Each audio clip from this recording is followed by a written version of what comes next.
Le commandant des forces navales, le général d'armée Ahmad Khaled, a affirmé que l'Égypte possédait une force maritime moderne d'une haute compétence qui soutient la sécurité maritime et la stabilité dans la région. Ceci est intervenu au cours de la conférence de presse tenue par le commandant des forces navales à l'occasion de la célébration de la marine égyptienne à son 54e anniversaire qui coïncide avec le 21 octobre 1967, anniversaire du naufrage du destroyer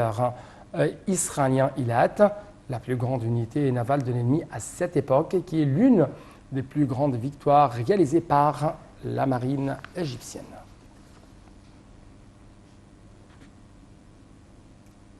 Le premier centre global de collecte du plasma en Afrique et au Proche-Orient a été inauguré hier dans la cité du 6 octobre. Ce centre, qui vise à réaliser l'autosuffisance en composantes du plasma, a été construit en coopération entre l'appareil des services patriotiques des forces armées et l'entreprise espagnole Grifols, pionnière dans ce domaine. La construction de ce centre intervient dans le cadre des efforts déployés par les forces armées en vue de soutenir et de développer le système médical. La ministre de la Santé, Hala Zayed, le ministre de l'Éducation supérieure, Khaled Abdelghafar, et le conseiller du président de la République chargé des affaires sanitaires et préventives et le directeur général de l'appareil des services patriotiques des forces armées ont assisté à l'inauguration du centre de collecte du plasma. Le PDG de l'entreprise espagnole Grifols et celui de Grifols Egypt étaient également présents.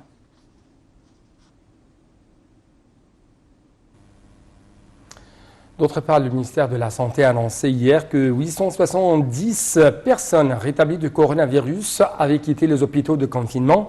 après avoir reçu les soins médicaux nécessaires, augmentant ainsi le nombre des cas guéris à 270 973 personnes. L'adjoint de la ministre de la Santé, Dr Khaled Megad, a déclaré que 877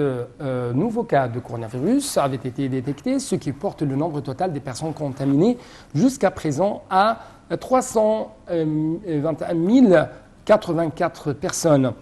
Le ministère de la Santé a annoncé aussi avoir répertorié 47 nouveaux décès, ce qui augmente le nombre total des victimes du Covid-19 à 18 105 personnes.